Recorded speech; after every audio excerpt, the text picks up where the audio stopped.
Yatlaya, oylanya, yiyeceğim yarınla. Asmana baksam oraya, ayın nurunda.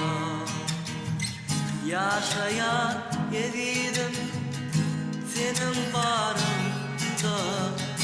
Dinlesin, sen dinlesin benim kalbimde. Sensiz neredeyim?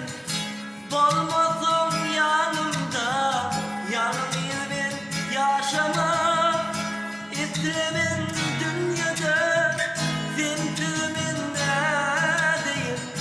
Olmasın yanımda, yanımda ben yaşamak istemin dünyada. Yaşayan evirim senin barında. Dinlesin, sen dinlesin benim kalbimde. Yaşayan evirim senin barında.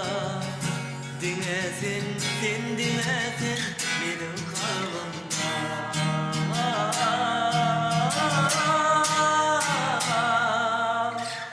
Söyledim seni söyledim, söymen özledi. Yok bilmem cananım söylersin.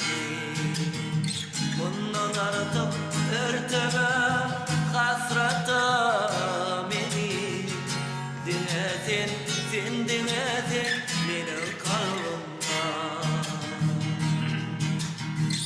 Sensiz ben neredeyim?